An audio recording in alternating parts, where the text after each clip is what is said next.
Sometimes the most disturbing stories do not begin in abandoned houses or dark alleyways.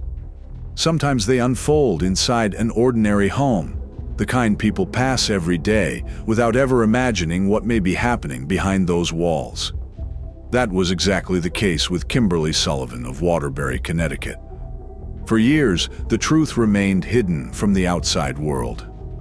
No one saw the full picture until everything suddenly fell apart. Only then did it become clear that behind the appearance of an ordinary family life, a real nightmare had been hidden for years. Everything came to light on the evening of February 17, 2025. At 8:42 p.m., a 911 call came in from a home in Waterbury, Connecticut. The caller was 56-year-old Kimberly Sullivan. She said her house was on fire. She was speaking in fragments, stumbling over her words, and clearly panicked. The dispatcher had trouble understanding what was happening inside. At one point, Kimberly mentioned her stepson and said he may have been hurt. The dispatcher asked her to repeat herself and tried to get more details, but her answers were sharp, scattered, and tense. Oh my God. It's 2 Blake Street. What's the address? Please hurry. It's 2 Blake Street. There's a fire. Okay. Oh my God. Blake There's a Street? fire outside. Ma'am, what's 2 up Blake there? Street. The TV, I don't know. My son, his stepson is in his room, and I don't know. He did something with the TV. I was sleeping. I fell asleep. See flames or smoke? Yes. Come on, Steph. Come on. Okay, can you get... Yes, we need an ambulance, please. Okay. Please, we need an ambulance. Ma'am, all right, you said something's on fire and now you need an ambulance. What's going on there? Yes, his room. The TV in his room. Did he get injured? Is he on fire? Yes, he's injured. Please send the ambulance. Ma'am, I'm going to send the ambulance. I need to know what's going on and why they're going out there. Where is he injured? I don't know. I don't know. I don't know. He's kind of passed out. He's out of it. Please. Okay, what's your phone number just in case we need to give you a call back? Okay, is the fire out, ma'am? No, it's not. Please. I'm trying to. I understand, ma'am. I'm trying to get information on what's going on there.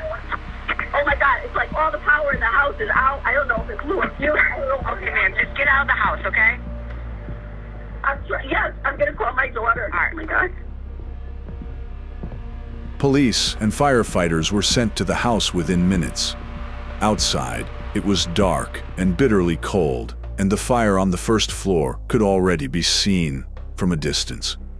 When firefighters arrived, Kimberly was standing outside. Later, according to case records and news reports, it became clear that she was complaining her dog was cold and that help had taken too long to arrive. But for the responders, only one thing mattered in that moment. There was still a person inside. When they asked if anyone else was in the house, Kimberly said yes, her stepson was still in there. So while one group of crews fought the fire, another went inside to find him and bring him out alive. They expected to find an adult man of average build. Instead, they found someone who looked more like a severely ill teenager. He was barely moving and struggling to breathe through the smoke. A call for an immediate rescue went out over the radio. He was carried outside, and once he was in the open air, the full extent of his condition was impossible to miss.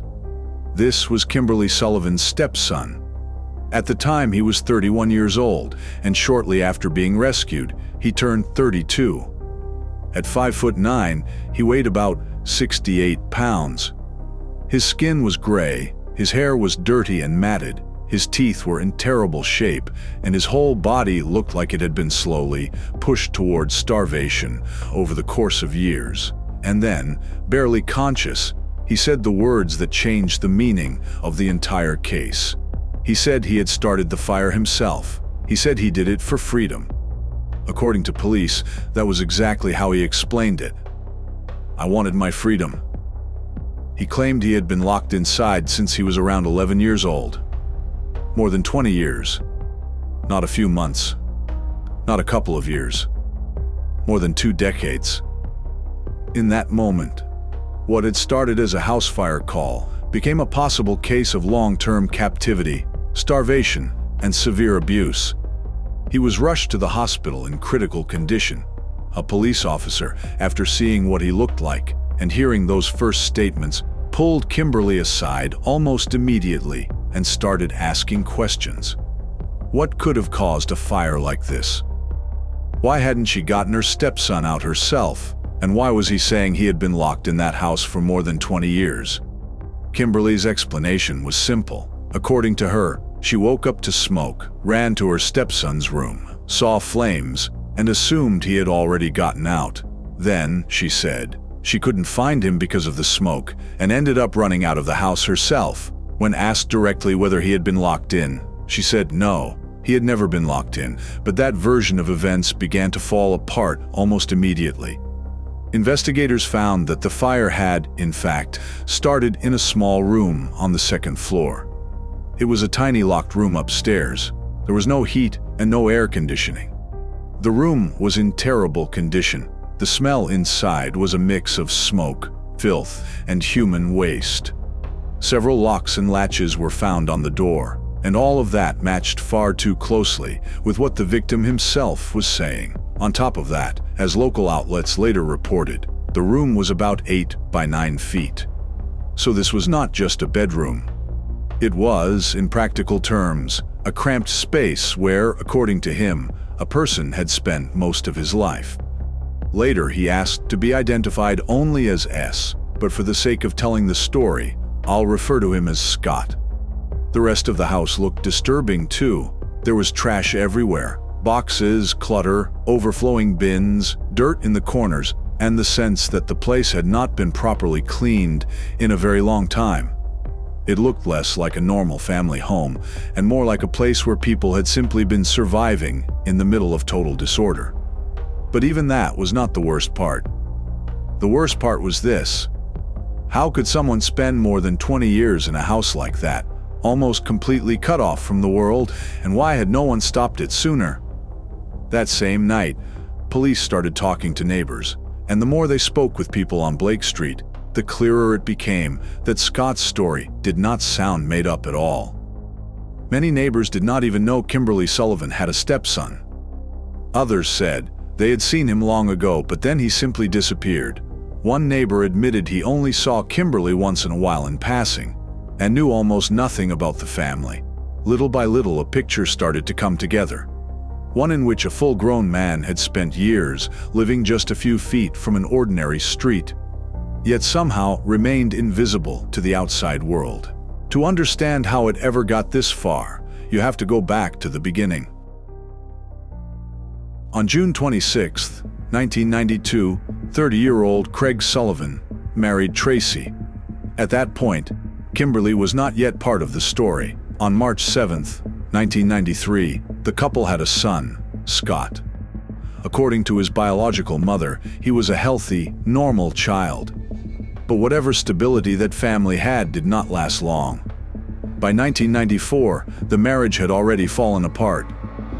Tracy cared for her son for a while after that, but eventually she gave custody to his father, believing the boy would have a more stable life and a better future with him. At the time, she believed she was doing the right thing. She had no idea how that decision would end, or that she would, in effect, lose her son for decades.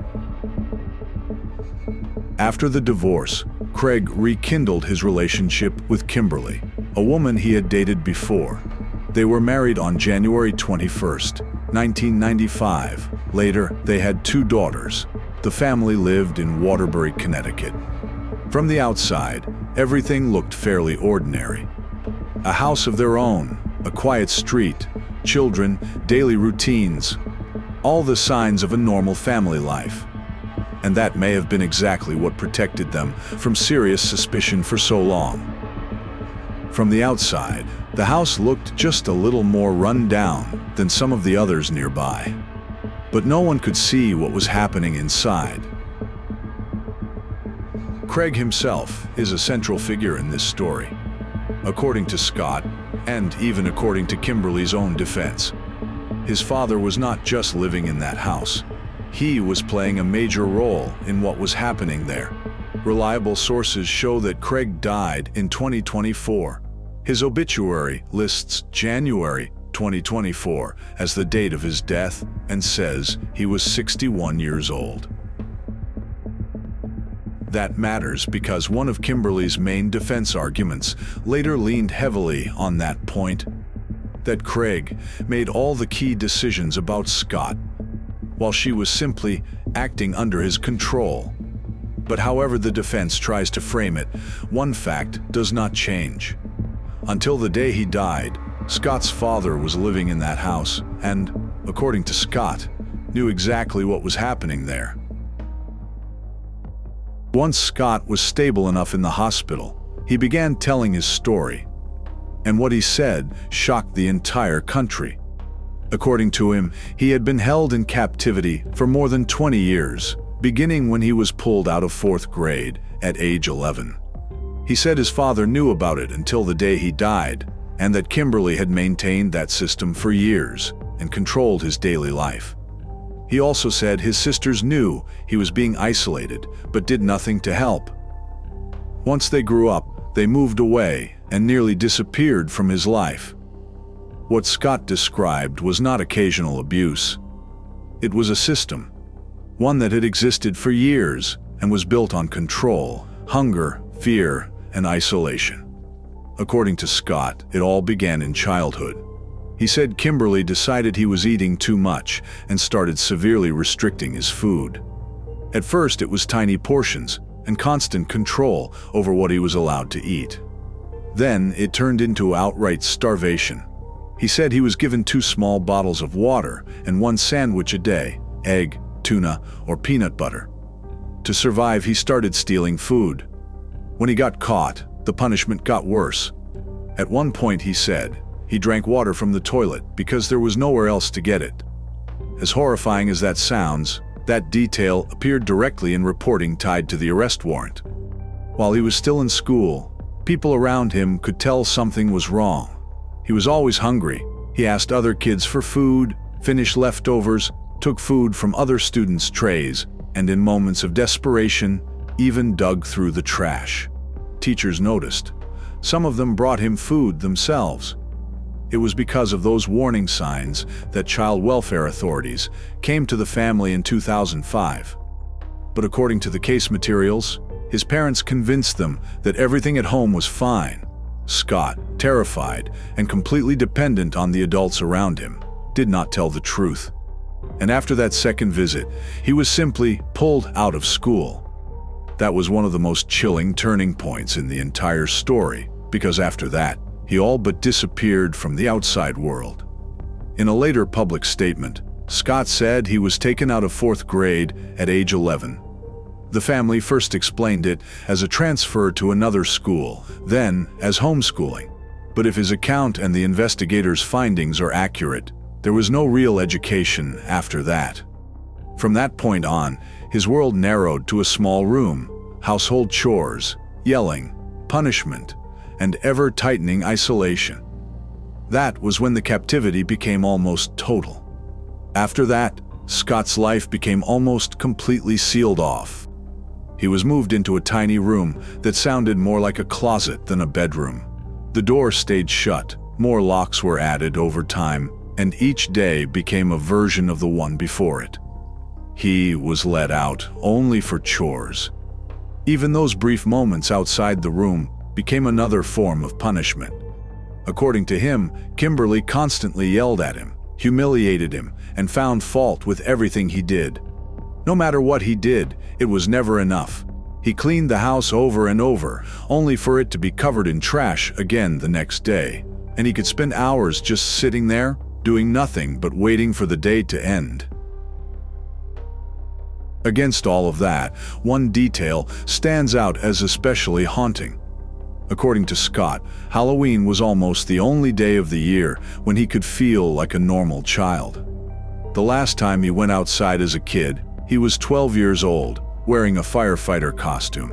Later, there was one more brief trip with his father to the dump when he was around 14 or 15. And that was it. After that, The ordinary outside world disappeared from his life. The next real firefighter he saw up close was the one who saved his life, nearly 20 years later. There is something deeply unsettling about that detail, but it is not a dramatic flourish. It is simply how Scott described his life, brief glimpses of the outside world, followed by years behind a locked door. As the years passed, the conditions only got worse. In winter, there was no heat in his room. In summer, there was no air conditioning. As he got older, he was kept locked inside for longer and longer stretches. According to him, it had reached 20 hours a day, and after his father died, no less than 22, his food barely changed. The same 2 small bottles of water, the same single sandwich. He tried to save 1 bottle of water so he could wash himself somehow. He said he had not had a proper shower in a very long time. When he was found in February 2025, he said he had not bathed normally in roughly a year or 2. To cover the smell, he was given men's cologne. He used bottles and newspapers as a toilet. To control the odor, he came up with his own system using straws and a small opening near the window. He was afraid to open the window itself. His hair was cut only once every few years, and he had not seen a doctor since childhood. All of that showed on his body. He said his teeth would break when he tried to eat anything solid. Year after year, he grew weaker. His body had quite literally withered down to almost nothing. By the time he was taken to the hospital, the numbers spoke for themselves. 68 pounds, with a body mass index of around 11. That is the kind of condition doctors usually see in patients with severe terminal illness, not in a man who was supposedly just living at home. He had almost no muscle mass. His motor function was seriously impaired, and even moving his arms and legs normally had become difficult. According to investigators, none of that developed in a matter of days, and it did not happen on its own. It was the result of prolonged neglect and starvation. Almost every day of Scott's life looked the same. He woke up very early, sometimes before daylight. Around 8 a.m., he might be let out for chores, sometimes for 15 minutes, sometimes for a couple of hours. Then he was locked back in. He usually went to sleep around 7:30 p.m. Sometimes his father allowed him to walk through the living room, go out into the yard, help with firewood, or paint the fence. According to Scott, if Kimberly was not home, his father would occasionally let him watch a little TV with him. But those were rare exceptions. Most of the time, Scott sat by the window, counted passing cars, and listened to an old radio. Through that radio, he followed the news, kept track of the date and the day of the week, and tried to hold on to some connection to a world he was no longer part of. He read a few books a year and looked up unfamiliar words in the dictionary. In a very real sense, that was how he kept himself from mentally falling apart. Over time, he said, this was no longer just isolation. It was a slow, deliberate breaking down of a person. He was beaten for mistakes. The psychological pressure kept building. In Scott's view, his parents understood that he was getting older and might one day try to leave. So the locks became stronger, the control tighter, and the isolation deeper.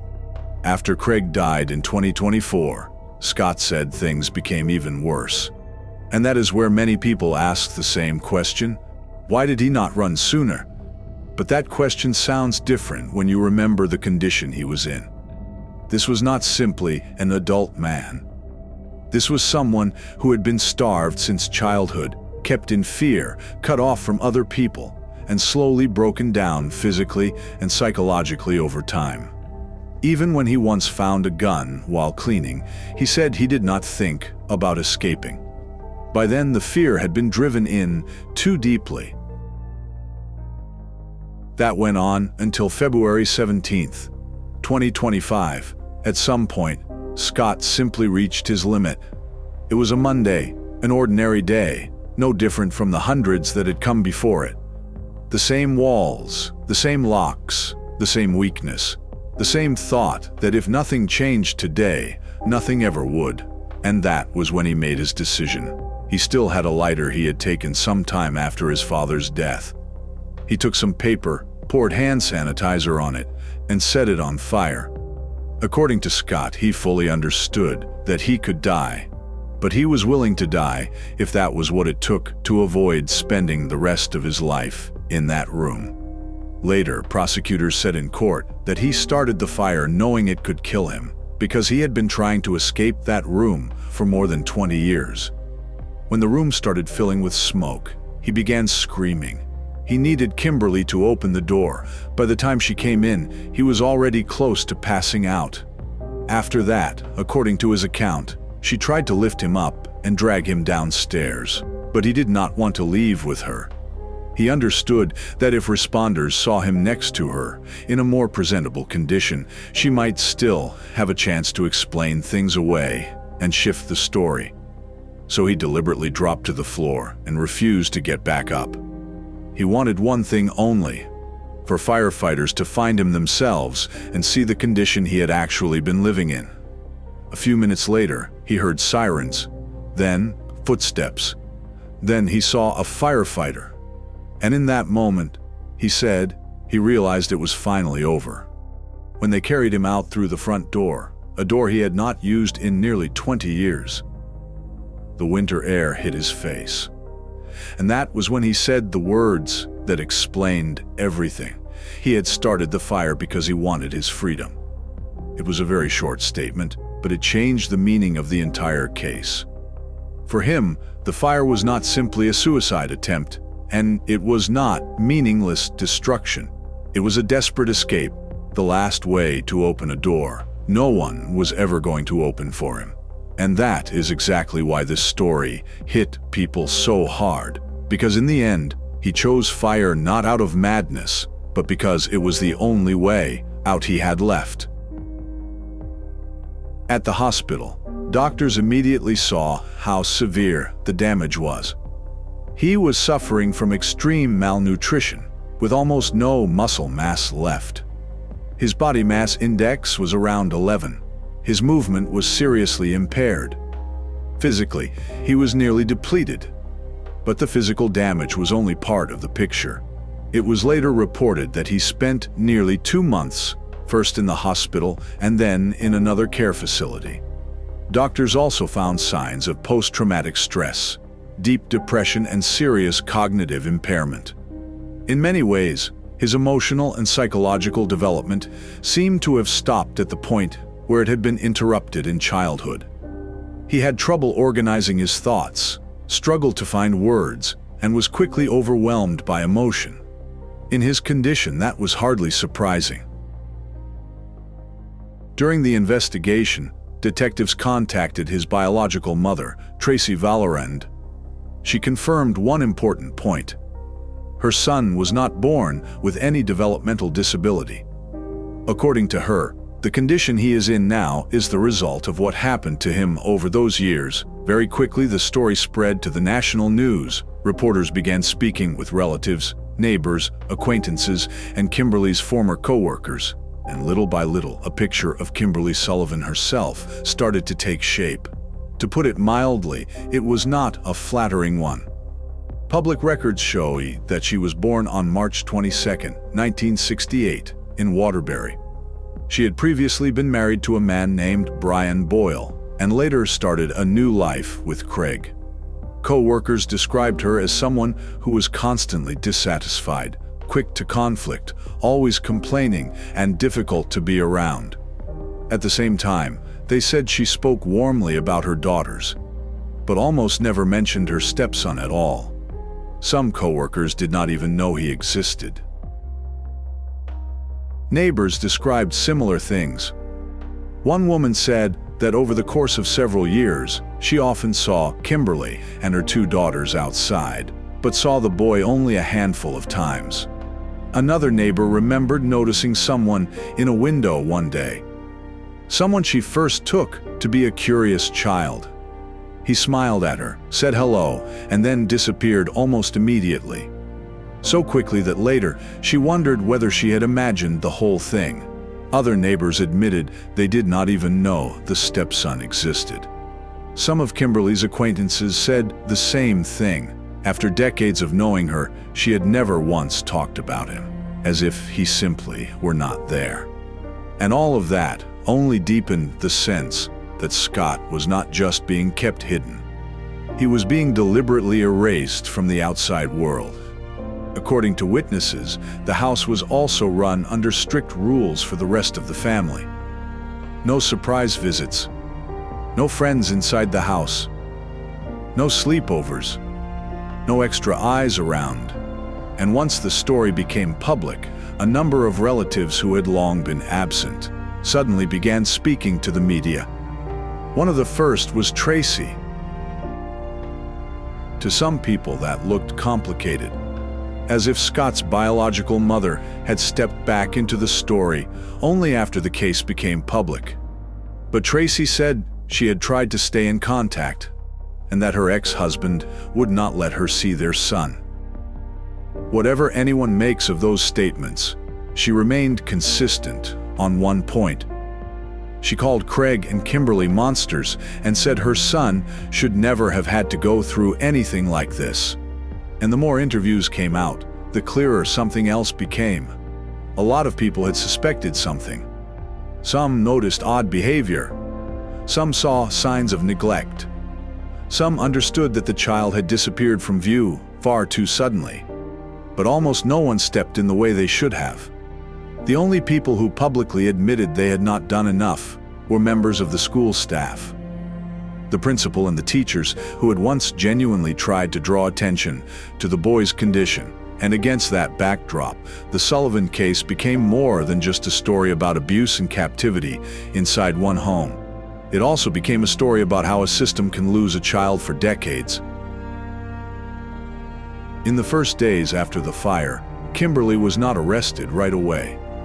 Investigators wanted to question her and get an explanation, but she refused to speak with police and quickly directed detectives to her lawyers.